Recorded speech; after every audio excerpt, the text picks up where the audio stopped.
tanya kenapa Indonesia yang super beragam ini bisa utuh? Kuncinya ada di proses kelahiran Pancasila. Itu bukan cuma sejarah kuno loh, tapi sekolah pemimpinan terbaik yang mengajarkan kita tentang mengalah dan bersatu. Mari kita bedah The Great Compromise, bangsa kita. Saya Safitria Tanya Rumidili, mahasiswi Prodi Pendidikan Bahasa Inggris Prasasti. Pancasila tidak hadir begitu saja, melainkan melalui perjalanan sejarah yang panjang. Sejak sidang BPUPKI, Piagam Jakarta, hingga pengesahan dalam Undang-Undang 1945, para pendiri bangsa berjuang merumuskan dasar negara yang dapat menyatukan seluruh rakyat Indonesia. Perjalanan ini kemungkinan berlanjut dalam konteks sejarah bangsa dari masa ke masa, seperti awal kemerdekaan, RIS, demokrasi terpimpin, orde baru, hingga reformasi. Oke, sebagai generasi muda, penting bagi kita untuk tidak hanya memahami peristiwa-peristiwa itu, tapi juga merefleksikan pelajaran yang dapat diambil untuk menghadapi tantangan zaman sekarang. Jadi hari ini saya akan membahas satu hal yang paling penting, mendasar bagi bangsa kita, yaitu pelajaran dari sejarah lahirnya Pancasila dan mengapa fondasi negara ini masih sangat penting bagi kita kaum muda. Nah, sejarah itu dimulai ketika Indonesia sedang mempersiapkan kemerdekaan. Pada Maret 1945, dibentuklah BPUPKI atau Badan Penyelidik Usaha Persiapan Kemerdekaan. Nah, tugasnya sangat fundamental, meletakkan dasar negara. Dalam sidang-sidang BPUPKI terjadi perdebatan besar mengenai landasan ideologi. Puncaknya pada 1 Juni 1945. Itu I.R. Soekarno menyampaikan pidatonya yang mengemukakan 5 prinsip yang kemudian beliau namakan Pancasila. Namun prosesnya tidak mulus. Setelah BPUPKI, perbedaan pandangan mengenai sila pertama diformulasikan dalam Piagam Jakarta pada 22 Juni 1945. Jadi peristiwa yang paling dramatis terjadi saat bangsa ini baru lahir di sidang PPKI 18 Agustus 1945. Yang pertama, awal konflik. Semua itu berawal dari Piagam Jakarta. Di sana, sila pertama berbunyi ketuhanan dan kewajiban menjalankan syariat Islam bagi pemeluk-pemeluknya.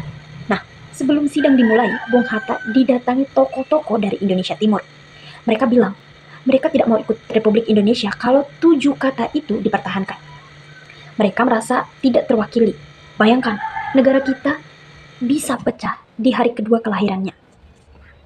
2. Keputusan yang mengubah sejarah. Apa yang Bung Hatta lakukan? Nah, beliau tidak memaksakan. Beliau langsung bertemu para tokoh Islam seperti King Bagus Hadikusumo dan Wahid Hasim. Dalam waktu singkat, mereka sepakat untuk menghapuskan 7 kata itu. Sila pertama diubah menjadi ketuhanan yang Maha Esa. 3. Contoh nyata kompromi. Ini adalah tindakan legowo atau disebut berjiwa besar yang luar biasa. Nah, ini sama seperti ketika kamu dan temanmu di grup chat harus memilih destinasi liburan. Setelah satu harus mengalah demi kebahagiaan dan kebersamaan seluruh anggota tim. Bedanya, yang dikorbankan para pendiri bangsa adalah prinsip ideologi, bukan cuma destinasi wisata. Oke, kita lanjut ke nilai Pancasila yang tercermin. Dari peristiwa ini, kita bisa petik 2 nilai Pancasila yang sangat meyakinkan. Yang pertama, saya memilih persatuan Indonesia, yaitu sila ketiga, adalah prioritas tertinggi.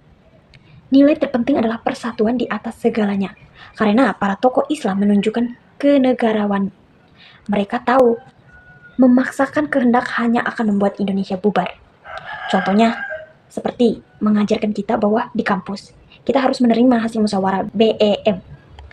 Contoh ini mengajarkan kita bahwa di kampus kita harus menerima hasil musyawarah BEM, meski bukan pilihan kita, karena kepentingan lembaga lebih besar dari kepentingan kelompok kita. Oke, yang kedua, saya memilih musyawarah untuk mufakat, yaitu sila keempat, sebagai jalan keluar. Para pendiri menggunakan jalur ideologi dan musyawarah, bukan voting atau kekerasan. Mereka mencari titik temu, bukan saling menjatuhkan. Seperti saat terjadi konflik di media sosial tentang isu sensitif. Kita tidak boleh ikut war komentar. Kita harus mencontoh PPKI, yaitu mencari ruang dialog untuk saling mendengarkan dan mencari solusi terbaik, bukan penenang perdebatan. Saya akan memberikan refleksi pribadi saya. Untuk refleksi saya ini, peristiwa ini membuktikan bahwa kita adalah bangsa kompromi dan toleransi aktif. Bagaimana ini relevan bagi kita generasi muda? Sangat relevan. Hari ini kita sering terpecah karena perbedaan fans K-pop, beda pilihan capres, atau beda keyakinan. Kita gampang musuhan di Twitter atau TikTok. pesan dari sejarah ini adalah kalau kita nggak bisa mengesampingkan ego kecil kita, kita sama saja merusak warisan yang sudah dibangun dengan pengorbanan besar. Jadi, Pancasila itu mengajarkan kita berjiwa besarlah, gunakan semangat musyawarah mufakat untuk mengatasi drama di kehidupan digital dan nyata.